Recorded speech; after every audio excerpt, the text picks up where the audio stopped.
ராகு புக்தியில் தான் இப்போ எலெக்ஷன் நடக்க போகுது. 3-6-11 இருந்தால் ராகு, சனி, கேது இவைகள் நல்ல வேலையை செய்யும். ஜாதகத்திற்கு 4ஆம் வீடு 5ஆம் வீட்டுக்கு அதிபதி யோகக்காரகன். This is going to be phenomenal favourable time for mister Modi. Modi prime minister ஆவார். ஸோ மோடியோட டார்கெட் கண்டிப்பாக பிஜேபி ஃபேவரபிளாக உள்ளதுக்கு வாய்ப்பு இருக்குது. Is going to create a record. ஏன்னா பிஜேபி 75 வயசுக்கு மேலே கட்சி பதவியிலையோ வேறு பதவி இருக்கக்கூடாதுங்கிற ஒரு கம்பெனியில் 10 வருஷத்துக்கு முன்னாடி ஒருத்தவங்க ஃப்ரெஷராக வேலைக்கு போனாங்க, புதுசாக வேலைக்கு போனாங்களோ என்ன சம்பளமோ அதே தான் இன்னைக்கு வாங்குறாங்க.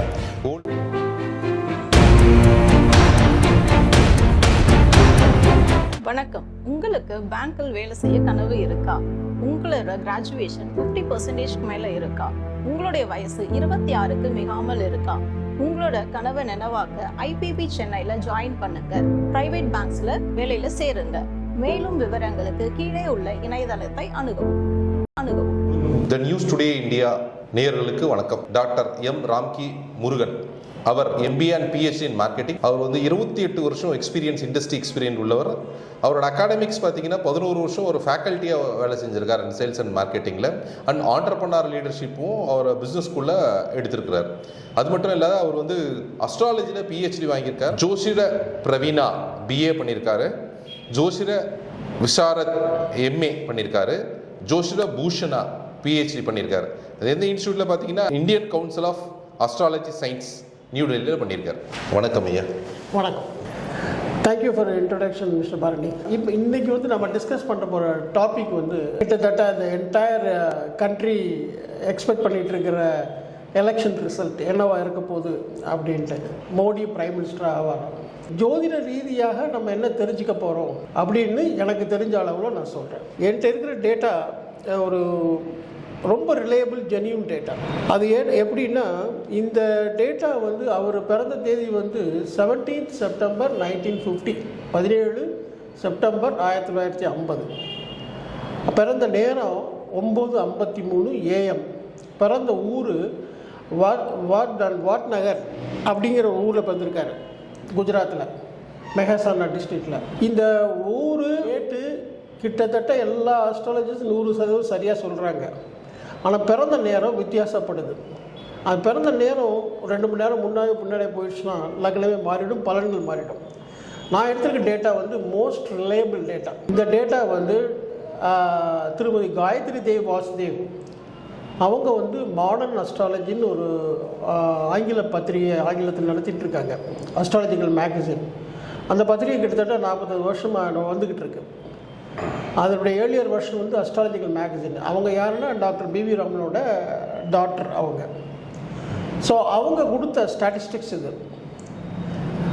அதே மாதிரி இதில் என்னென்னா, ஜோதிடர்கள் ஒவ்வொருத்தர் மாறுபடுற காரணம் அந்த கால்குலேஷன்ஸில் வித்தியாசப்படுது.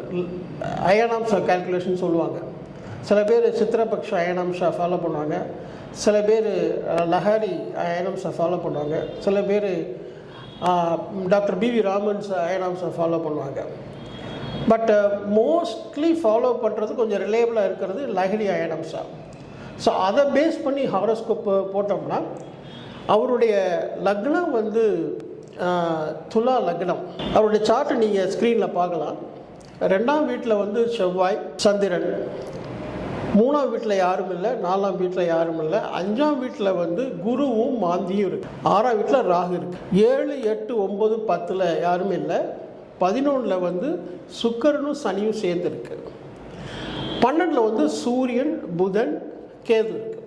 இது ராசி சக்கரம். நவாம்ச சக்கரத்தில் லக்னம் கும்ப லக்னம், கேது கூட இருக்குது லக்னத்தோட. 2, 3, 4, 5 வேக்கண்ட். 6ஆம் இடத்துல கடகத்தில் செவ்வாய் இருக்குது. 7ஆம் இடத்துல சுக்கிரன், ராகு இருக்குது. 8ஆம் இடத்துல சந்திரன் இருக்குது. 9 வேக்கண்ட்டு.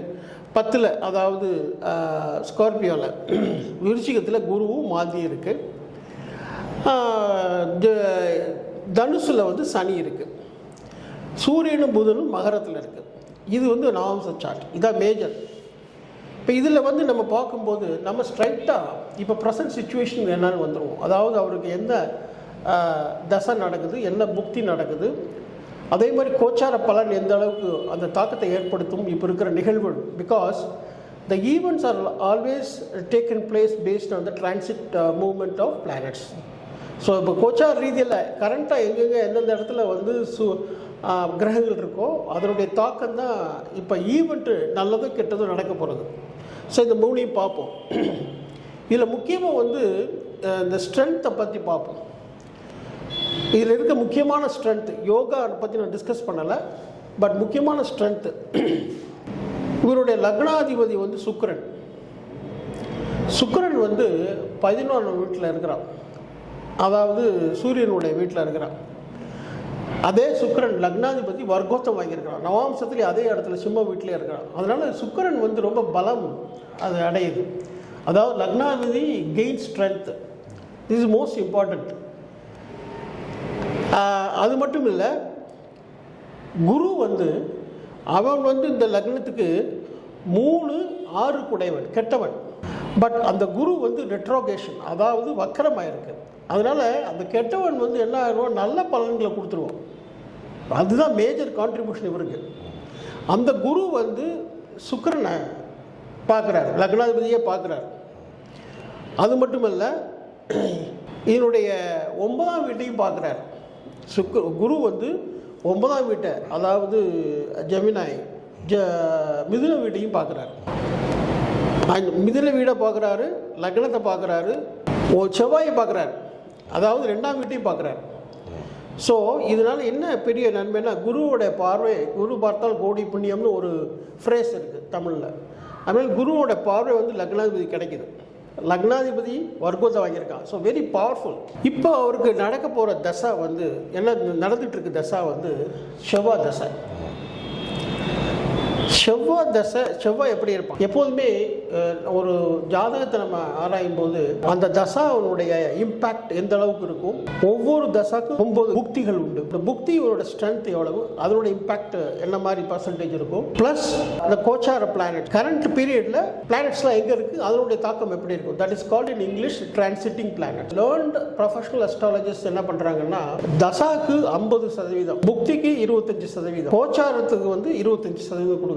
ஸோ அப்படி பார்க்கும்போது தசா வந்து இவருக்கு வந்து இப்போ வந்து செவ்வாய் தசை நடந்துகிட்டு இருக்கு. செவ்வாய் தசையில் வந்து செவ்வாய் யார், இவருக்கு 2, 7 குடையவன். அவர் எங்கே இருக்கார், அவர் வந்து அவரோட தன் வீட்டிலே இருக்கார், அதாவது விருச்சிக ராசியிலே இருக்கார். ஸோ 2ஆம் வீட்டு அதிபதி 2ஆம் வீட்டில் இருக்கிறது பெரிய ஸ்ட்ரென்த். ஓகே, அது மட்டும் இல்லை, அந்த செவ்வாய் நவாம்சத்தில் வந்து சந்திரன் ஃப்ரெண்டோட வீட்டில் இருக்கார். இதோடு மட்டும் இல்லை, இந்த செவ்வாயோட சந்திரன் இருக்கார். அவர் யாருன்னா 10ஆம் வீட்டுக்கு. ஸோ 10ஆம் வீட்டு அதிபதி 10 வந்து கனெக்டட் டு ப்ரொஃபஷன், ஜாப், இதெல்லாம் சொல்லுவாங்க, கேரியர், அதெல்லாம் சொல்லுவாங்க. ஸோ அதனோட சேர்ந்து இந்த 2ஆம் வீட்டு அதிபதி இருக்கார், சந்திரமங்கல யோகம்னு சொல்லுவாங்க. ஸோ இந்த செவ்வாய் வந்து அவ்வளோ பலமாக இருக்கு. சரி, நட்சத்திர கால், செவ்வாய் வந்து எந்த நட்சத்திர கால் வாங்கியிருக்கு அப்படின்னு பார்க்கும்போது அவர் வந்து குருவோட நட்சத்திர கால் வாங்கியிருக்கார். விசாகம், செவ்வாய் வந்து விசாகம் 4 குருவோட நட்சத்திர கால் வாங்கியிருக்கான். அப்போ குரு யார், நான் ஏற்கனவே சொல்லியிருக்கேன், அவன் 2 கெட்ட வீடுகளுடைய அதிபதி, ஆனால் வக்கரம் ஆயிட்டனால பவர்ஃபுல். ஸோ இந்த காலகட்டத்தில் செவ்வாய் தசையில் குரு குருவோட நட்சத்திர கால் வாங்கியிருக்கான். அதனால செவ்வாய் அந்த ஹோல் இந்த என்டையர் தசை வந்து குருவோட இம்பேக்ட் ரொம்ப அபிரிதமாக கிடைக்கும். இப்போ வந்து என்ன புக்தி நடக்குது அதை பார்ப்போம். புக்தி பார்க்கணும்னா ராகு புக்தி 28/4/24 வரைக்கும் இருக்குது. ஏப்ரல் 28, 24 வரைக்கும் ராகு புக்தி இருக்குது. அதுக்கப்புறம் வந்து குரு புக்தி ஆரம்பிக்குது. ராகு புக்தியில் தான் இப்போ எலெக்ஷன் நடக்க போகுது. ஸோ இந்த ராகு புக்தி, ராகு வந்து எங்கே இருக்கிறான்னா 6ஆம் வீட்டில் இருக்கிறான். ராகு, சனி, கேது இவங்கெல்லாம் வந்து இது வந்து ட்ரெடிஷ்னலாக மூல நூல்களில் சொல்லப்பட்ட ஒன்று. கிளாசிக்கல் டெக்ஸ்டில் சொல்லியிருக்காங்க, if Rahu is placed in 3, 6, 11 it always does good. 3, 6, 11 இருந்தால் ராகு, சனி, கேது இவைகள் நல்ல வேலைகள் செய்யும், நல்ல பலன்களை தரும். ஸோ இந்த ராகு வந்து 6ஆம் வீட்டில் இருக்குது, அது பெரிய ப்ளஸ் பாயிண்ட். அது மட்டும் இல்லை, அந்த ராகு வந்து யாரோட நட்சத்திர கால் வாங்கியிருக்கான்னா அது வந்து உத்திரட்டாதி, அவர் வந்து சனியோட நட்சத்திர கால் வாங்கியிருக்காரு. சனி யாரு, இந்த லக்னத்துக்கு வந்து யோகக்காரகன். ஏன்னா 4ஆம் வீட்டு 5ஆம் வீட்டு அதிபதி. ஒரு ஜாதகத்திற்கு 4ஆம் வீடு 5ஆம் வீட்டுக்கு அதிபதி யோகக்காரகன். ஒரு கேந்திராதிபதி, கோணாதிபதியினுடைய லார்டு சனி இந்த ஜாதகத்தை பொறுத்த வரைக்கும் யோகக்காரன். ஸோ சனி இவருக்கு வந்து அபிரதமான யோகம் கிடைக்கும். செவ்வாய் தசை, ராகு புக்தி, அந்த செவ்வாய் தசை நட்சத்திர கால் வாங்கினது குரு நட்சத்திர கால், ராகு புக்தி, ராகுவோட நட்சத்திர கால் வாங்கினது வந்து சனியோட நட்சத்திர கால், யோகக்கார நட்சத்திர கால். இந்த பீரியட்ல எலெக்ஷன் நடக்குது. ஓகே, நெக்ஸ்ட் ரிசல்ட் எப்போ வருது? எலெக்ஷனோட ரிசல்ட் அது வந்து மே மாதம் தான் ரிசல்ட் வரும். ஸோ அந்த மே ரிசல்ட்ல அந்த பீரியட் என்னன்னா குருவோட புக்தி ஆரம்பிச்சிருது. ஸோ செவ்வாய் தசை குரு புக்தி, குரு நான் ஏற்கனவே சொல்லியிருக்கேன், அது வெரி பவர்ஃபுல். அது மட்டும் இல்லை, குரு யாரோட இதெல்லாம் பார்த்தீங்கன்னா ரொம்ப ஆச்சரியமா இருக்கு. குரு யாரோட நட்சத்திர கால் வாங்கியிருக்காங்கன்னா அவிட்டம். அவிட்டம் யாரு? Who is the owner of star Avitam is Bash. செவ்வாய் பற்றி ஏற்கனவே சொல்லியிருக்கேன், செவ்வாய் தசை நடக்குது. ஓகே, இந்த செவ்வாய் 2-5 கூடையவன். அப்போ இந்த period very powerful. Whatever said and done, whatever taking place, this is going to be phenomenal, favorable time for Mr. Modi. கண்டிப்பாக மோடி பிரதமர் ஆகிடுவார்ன்றீங்க? 100% I am confident. இதில் என்ன ப்ராப்ளம் வரும்னா, டெக்னிக்கலாக நம்ம வந்து அஸ்ட்ராலஜியில் பார்த்துட்டு இருக்கோம். அதே சமயத்தில் வந்து சயின்டிஃபிக்காக பார்க்கும்போது, if you had watched some English channels you would noticed, அதில் வந்து எனக்கு தரோவாக டிஸ்கஸ் பண்ணியிருக்காங்க. ஒப்பீனியன் போலில் வந்து இன்வேரியபிளி மேஜர் அந்த செஃபாலஜிஸ்ட் சொல்லுவாங்க இல்லையா, தேர்தல் கள நிலவர ஆராய்ச்சியாளர்கள், அவங்க சொல்கிற இது என்னன்னா, அவங்க ப்ரெடிக்ட் பண்ணுறது 350 சீட்டு டெஃபினட்டாக ப்ரெடிக்ட் பண்ணுறாங்க என்டிஏ கூட்டணி. பட் அவர் மிஸ்டர் மோடியோட டார்கெட் வந்து 400 என்டிஏ கூட்டணி. பட் என்னுடைய அபிப்பிராயம் 350 டெஃபினட்டா ஸ்கோப் இருக்கு. 400 வந்து பர்ஹாப்ஸ் ரீசெண்டாக ஒரிசாவில் வந்து பிஜு பட்நாயக் ஜாயின் பண்ணுற மாதிரி இருந்துச்சு. ஸோ அவரு கடைசியில் பேக் அடிச்சிட்டாங்க. அதே மாதிரி அகாலிதால் ஜாயின் பண்ணுற மாதிரி இருந்துச்சு பஞ்சாபில், அவங்களும் பேக் அடிச்சிட்டாங்க. இந்த 2 நாளில் கிட்டத்தட்ட ஒரு 20 சீட்டு போயிடுச்சு. ஸோ அதனுடைய செட்பேக் கொஞ்சம் இருக்கலாம். 400 வர்றது கொஞ்சம் tough. But NDA per se on the whole total 350 cross ஆகிடும். இந்த ராமர் கோயிலில் கட்டினாரு, பூஜை பண்ணார் இல்லைங்களா, அதனால அவரோட ஜாதகத்தில் எதனா ஒரு பிரதிபலிப்பு இருந்ததா, இல்லை அது ஜாதக ரீதியாக தான் அவர் பண்ணாரா? அதோட விஷயங்கள் என்ன? ஒரு கோயில் கட்டுறது வந்து ஒரு பெரிய விஷயம் இல்லைங்களா, அது அவர் பண்ணாரு. ஸோ அதனால இம்பாக்ட் என்ன, அது என்ன? இது பற்றி ஒரு டீப்பாக அனலைஸ் பண்ணி ஒரு அஸ்ட்ராலஜர் வந்து போட்டிருக்க ஒரு வீடியோ. அதுல வந்து அந்த பிரதிஷ்டை, ராவன் பிரதிஷ்டை பண்ணது, அது வந்து he was destined, ஏற்கனவே அது இவரால் தான் நிர்ணயிக்கப்படும், செய்யப்படும் அப்படிங்கிறது இந்த முடிவு பண்ணப்பட்டதுன்ட்டு அவங்க சொல்றாங்க, அஸ்ட்ராலஜிக்கலா சொல்றாங்க. பட் நம்ம இப்படி பார்ப்போம், இம்பாக்ட் எப்படி இருக்குன்னு பார்ப்போம். பர்டிகுலரா நார்த் இந்தியாவில் வட மாநிலங்கள்ல வந்து இதனுடைய தாக்கம் மிக பிரமாதமாக பாசிட்டிவா, முக்கியமா அந்த ஆப்போசிட் பார்ட்டி சொல்ற மாதிரி போலரைசேஷன் ஆஃப் ஹிந்துஸ், அந்த ஓட்டு வந்து கண்டிப்பாக பிஜேபிக்கு ஃபேவரபிளா உள்ளதுக்கு வாய்ப்பு இருக்கு. அதனால உத்தரப்பிரதேசில் இருக்கிற 80 சீட்ல 75 மினிமம் கிடைக்கும், கூடனா 80 கூட கிடைக்க வாய்ப்பு. அதனால போல் இம்பேக்ட் ஓட் நிறைய இந்துக்களுடைய ஓட்டு விழுறதுக்கு பர்டிகுலராக வட மாநிலங்களில் சான்சஸ் நிறைய. அப்போ இப்போ 3வது வாட்டி ஆட்சி அமைப்பார் மோடி. கண்டிப்பாக he is going to create a record after perhaps the Nehru served 3 terms. So இவரும் 3rd term வருவார். ஐ திங்க் என்னுடைய பர்சனல் அபிப்பிராயம், அவர் he wants to set as a role model. ஏன்னா பிஜேபியில் 75 வயசுக்கு மேலே வந்து கட்சி பதவியிலையோ அல்லது வேறு பதவி இருக்கக்கூடாதுங்கிற ஒரு தாத்பரியத்தை ஃபாலோ பண்ண நினைக்கிறார். அவர் விதிவிலக்கு எடியூரப்பா மட்டும்தான். இது வரைக்கும் மற்றவங்க எல்லாருமே 75 வயசுக்கு மேலே அவங்க பதவியில் இருக்கக்கூடாது. இவர் இன்னும் 75 வயசு ஆகலை. ஸோ இவர் தோட்டம் வந்ததுக்கப்புறம் 75 வயசில் வந்து தன்னுடைய ரோலை வந்து இன்னொருத்தருக்கு கொடுத்துட்டு இவர் பர்ஹாப்ஸ் அதாவது சன்னியாசமா அல்லது ஆன்மீகத்தில் ஈடுபடுவாரா அப்படிங்கிறது கொஸ்டின் மார்க்காக இருக்குது. ஒரு பெரிய ஸ்காலர் ஒருத்தர் வந்து ரிசர்ச் பண்ணி சொல்லியிருக்காரு, அவர் வந்து டேக் சன்னியாசா அப்படின்னு சொல்கிறார். பட் நம்ம பொறுத்திருந்தா பார்க்கணும். ஸோ அது but he wants set as a role model. 75ல் அவர் வந்து 75 எண்டில் அவர் ரிசைன் பண்ணுவார் அப்படின்னு ஒருத்தர் சொல்கிறார். நம்ம காத்திருந்தா பார்க்க முடியும். அவரோட ஆன்மீக அந்த அஸ்ட்ராலஜிக்கலாக அவரோட ஆன்மீக வழி எப்படி இருக்கு, அது நீங்கள் அப்படி சொல்லலாம் இல்லைங்களா? அவங்க சொல்கிறது போல ஆன்மீகத்தோட ஈடுபாடு எப்படி இருக்குன்னா அஸ்ட்ராலஜிக்கலாக சொல்ல முடியும். அஸ்ட்ராலஜிக்கலாக அவர் வந்து ரொம்ப தீவிரமாக ஈடுபடுவார்னு நான் நம்புகிறேன். அந்த மாதிரி ஒரு சான்ஸ் அவருக்கு இருக்கிற மாதிரி இருக்கு. At the same time he will do the dual role. He will be an advisor to the BJP party. எப்பெல்லாம் தேவைப்படுதோ அவருடைய அசிஸ்டன்ஸ் எடுத்துப்பாங்க. அவரை வச்சு இந்த நாட்டோட பொருளாதாரம் எப்படி இருக்கும்? அவர் நிர்வகிக்கிறார் அப்படின்னா அவரோட அஸ்ட்ராலஜி பிரகாரம் இந்த நாட்டோட பொருளாதாரம் எப்படி இருக்கீங்கன்னு நீங்க உங்களால சொல்ல முடியுமா? பிரமாதமா இருக்கும். பிகாஸ் அவர் வந்து 2 விதமா சொல்லலாம். முதல் இது சயின்டிஃபிக்கா சொல்றேன். 3rd டேர்ம் அவர் என்ன பண்றாருன்னா டெவலப்மெண்ட். அதான் நோக்கி தான் போறாரு அவர். Infrastructure development. இல்லை அப்படி பார்த்தீங்கன்னா அந்த 10 வருஷத்தில் நிறைய டிஸ்ட்ரக்ஷன் தானே இருக்குது. ஜிஎஸ்டியோட புதுசாக வந்திருக்கு, டிமானிட்டேஷன் இஷ்யூஸு, அதுக்கப்புறம் வந்து கரன்சி வேல்யூ ஹை. இப்போ 10 வருஷத்தில் பார்த்தீங்கன்னா 2014க்கும் 2024க்கும் double the value of the any currency. இது வந்து ஸ்டாண்டர்டு. அதாவது 38 ரூபா 40 ரூபா இருந்த டாலரு இன்னைக்கு 80 ரூபா 82 ரூபா ஆகிடுச்சு, டபுள். ஸோ ஒன்று. ரெண்டாவது வந்து பார்த்தீங்க அப்படின்னா ஆப்வியஸ்லி எல்லாரும் சொல்கிறது பெட்ரோல் விலை வந்து டபுள், அகேன் கேஸ் விலை டபுள், நம்மளோட இன்ஃப்ளேஷன் டபுள், எல்லாமே டபுள் ஆகிடுச்சு இல்லைங்களா. ஆனால் நம்மளோட ரெவென்யூ, அதாவது சம்பளம் வந்து டபுள் ஆகலையே. ஃபினான்ஷியல் இம்பேக்ட்டுன்னு நீங்கள் சொல்கிறது வாசம், ஆனால் ஃபினான்ஷியல் இம்பேக்ட் எல்லாருக்குமே இல்லையே. ரொம்ப உதாரணத்துக்கு ஒரு சின்ன ஒரு எக்ஸாம்பிள் சொல்லுவேன். ஒரு கம்பெனியில் 10 வருஷத்துக்கு முன்னாடி ஒருத்தவங்க ஃப்ரெஷராக வேலைக்கு போனாங்க, புதுசாக வேலைக்கு போனாங்களோ என்ன சம்பளமோ அதே தான் இன்றைக்கி வாங்குறாங்க. கோல்டு வேல்யூ பார்த்தீங்கன்னா 2011 7,000 ரூபாய் இருந்தது. இன்றைக்கி எவ்வளோ இருக்குதுன்னே தெரியல, ஏன்னா இப்போ போய் பார்த்தா தான் தெரியும். 5-6 மடங்கு இன்க்ரீஸ் ஆகிடுச்சு. இன்னைக்கு டேட்டில் வந்து 8 கிராம் பவுன் வந்து 50,000 ரூபாய். 50,000 ரூபாய் கிட்டத்தட்ட பார்த்தீங்கன்னா 5 மடங்கு இன்க்ரீஸ் ஆகிடுச்சு. 10 வருஷத்தில் 5 மடங்குன்றது வந்து வெரி பிக் இன்ஃப்ளேஷன். ஸோ இது மாதிரி ஃபினான்ஷியலாக நிறைய விஷயங்கள் வந்து வளர்ந்தாலும் கூட அது மக்களுக்கு பாதகமாக தானே இருக்குது, சாதகமாக இல்லையே. ஏன்னா இப்போ ஒரு ஆளோட சம்பளம் 10 வருஷத்துக்கு முன்னாடி ஒரு 50,000 ரூபாய் சம்பளம் வாங்கியிருந்தாருன்னா கோல்டு வேல்யூ கணக்கு பண்ணி பார்த்தோம் அப்படின்னா 5 மடங்கு 2 லட்ச ரூபா வாங்கணுமே, கிடையாது, அப்படி வரமே இல்லையா. ஈவன் கவர்மெண்ட்டு கூட அது மாதிரி வாங்கலாம். ஆனால் ஒஸ்ட்டு சீனியருக்கு டபுள் தான் ஆயிருக்கணும் இல்லைங்களா. 10 வருஷத்தில் அது ஆகலையே. எனி கவர்மெண்ட் எம்ப்ளாயிஸ் டபுள் ஆகலையா யாருமே.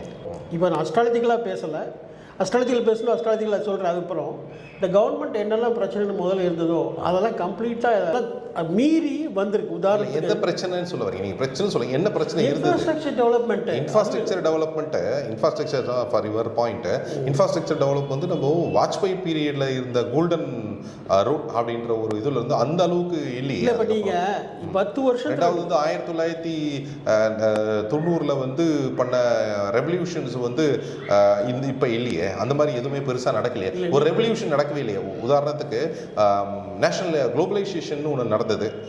அப்போ ஆப்வியஸ்லி இந்த நரசிம்மராவும் வாஜ்பாயும் 2 பேரும் சேர்ந்து அவர் பண்ணாங்க, இவங்க ஃபாலோ பண்ணாங்க. It's very good. பட் இவரோட இதில் அந்த மாதிரி எந்த ரெவல்யூஷனுமே நடக்கலையே. ரெவல்யூஷன் இது 10 வருஷமா எதுவுமே நடக்கலையே. சரி, நீங்கள் இப்போ இதுக்கு என்ன சொல்கிறீங்க? 2020லேருந்து 2022க்குள்ள என்டையர் வேர்ல்டு கொரோனாலேருந்து இன்னும் எழுந்துருக்கல, இன்க்ளூடிங் சைனா. சரி, இந்தியா எப்படி எழுந்துச்சு? இந்தியா வந்து சப்ளை பண்ணுச்சு கொரோனா வேக்சின். சரி, இதுக்கு என்ன சொல்கிறீங்க? கவர்மெண்ட் அவ்வளோ சப்போர்ட்டிவாக இருந்துச்சு. சரி, நீங்கள் பர்சனலாக பார்த்துருப்பீங்க. இல்லை, இதுக்கு எனக்கு பதில் இருக்கு, நான் சொல்கிறேன். இதுக்கு சொல்லுங்கள், நீங்கள் முடிங்க, இந்த கேள்வி முடிங்க. மோடியே வந்து வேக்சின் இன்ஸ்டியூட்டுக்கு விசிட் பண்ணி பார்த்துருக்காரு. he gave complete motivation to the entrepreneurs. Okay, let me complete. அதனால் இவர் வந்து அந்த ரோடு இன்ஃப்ராஸ்ட்ரக்சராக இருக்கட்டும், போர்ட் இன்ஃப்ராஸ்ட்ரக்சராக இருக்கட்டும், ஐஐடி ஐஏஎம்மாக இருக்கட்டும், ஏர்போர்ட்டாக இருக்கட்டும், இன்றைக்கு டேட்டில் இவரோட 10 years பீரியடில் 90 ஏர்போர்ட் புதுசாக வந்திருக்கு. இப்போ ரயில்வேஸில் for the last 4 years 4 to 5 years ரயில்வேஸில் வந்து புது ட்ரெயின், எக்ஸ்பிரஸ் ட்ரெயின்ஸு இம்ப்ரூவ் பண்ணியிருக்காங்க. ட்ரெயினோட அந்த பாதைகள் வந்து நீளம் அதிகமாகியிருக்காரு ஒவ்வொரு ஸ்டேட்டுக்கும். ஸோ இதில் வந்து நீங்கள் பார்த்தீங்கன்னா ஃபண்டமெண்டல் இன்ஃப்ராஸ்ட்ரக்சரை க்ரியேட் பண்ணியிருக்காரு. சோலார் பவரை பாருங்கள்.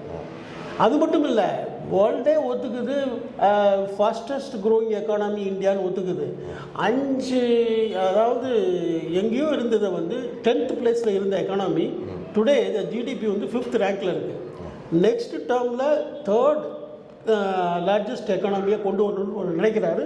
அதை அச்சீவ் பண்ணுவார். இப்போ இந்த 2014க்கும் இப்போ வர்றதுக்கும் என்ன மாதிரியான மாற்றங்கள் இருக்கு? அவரோட நாட்டை வழி நடத்துறதுல அஸ்ட்ராலஜிக்கலாக எப்படிலாம் இருக்கும்? அதாவது என்னுடைய பார்வையில் எப்படி பார்க்குறேன்னா, அவர் வந்து அஸ்ட்ராலஜிக்கலாக he is undergoing a very powerful period. அவரை வந்து ரொம்ப பெக்யூலியராக நான் நோட்டீஸ் பண்ணது பர்சனலாக, அவருக்கு வெரி பவர்ஃபுல் எனிமீஸ். அந்த வெரி பவர்ஃபுல் எனிமீஸை வந்து அவங்கள அடக்கிற மாதிரி அவருக்கு இயற்கை சூழ்நிலை உண்டு வருது. நிறைய உதாரணம் சொல்லுவேன். போன எலெக்ஷனில் வந்து புல்வாமா அட்டாக் பற்றி பேசினாங்க. புல்வாமா அட்டாக் வந்து நடந்தது, அந்த மேட்ரை வந்து கம்ப்ளீட்டாக அவர் வந்து சக்ஸஸ்ஃபுல்லாக ஹேண்டில் பண்ணி அது அப்படியே ஓட்டு டேர்ன் ஆகிடுச்சு. ஆக்சுவலாக அந்த வெற்றி அவங்க எதிர்பார்க்கல, பெரிய வெற்றி வந்துச்சு. அதே மாதிரி இப்போ வந்து இந்த அப்போசிஷன் பார்ட்டிஸ் என்னெல்லாம் சொன்னாலுமே அவரு ஜாதகப்படி அவருக்கு வந்து பவர்ஃபுல் எனிமீஸ் உண்டு. ஆனால் அதே மாதிரி ஈக்குவல் பவர்ஃபுல்லாக he has got a blessing. அவருடைய 5th house பூர்வ புண்ணிய ஸ்தானம் சொல்லுவாங்க. அது வந்து சாட்டர்ன், சனி வந்து 4-5 குடைவன். அவன் வந்து இருக்கிற இடம் வந்து 11ஆம் இடம். ஸோ இந்த 11ஆம் இடம் என்பது லாபஸ்தானம், gains, it's a house of gains ஆங்கிலத்தில். ஸோ த பூர்வ புண்ணியா ஸ்தானாதிபதி lord of 4 and 5, particularly 5th house, 5th lord, 5ஆம் வீட்டு அதிபதி தான் பூர்வ புண்ணிய ஸ்தானாதிபதி. அவர் வந்து 11ஆம் வீட்டு லாபஸ்தானத்தில் இருக்கார். ஸோ இதனுடைய என்ன இன்ஃப்ளூயன்ஸ்னா, புண்ணியத்தினால இவருக்கு பயன் கிடைக்குது. ஸோ என்ன பிரச்சனைகள் வந்தாலும் ஜோதிட ரீதியில் பார்க்கும்போது அந்த பிரச்சனைகள் இவரால் ஹேண்டில் செய்யப்படும். இதுதான் ஜோதிட ரீதியாக சொல்கிறது. அதனால் அவராக ரிசைன் பண்ணி ரெலிக்விஷ் பண்ணுற வரைக்கும் அவர் ஜெயிக்க முடியாது ஜோதிட ரீதியாக. இது என்னுடைய பார்வையில் சொல்கிறேன். ஸோ இந்த மாதிரி கேள்விகள் நிறைய இருக்குது சார். ஆனால் இதையும் தாண்டி உங்களுக்கு வந்து உங்களோட கணிப்பு பிரகாரம் மோடி பிரதமர் ஆவார்ன்றது உறுதியாக ஐயா சொல்கிறீங்க. நன்றியா, நீங்கள் ஸ்டுடியோக்கு வந்தது நன்றி. Thank you so much.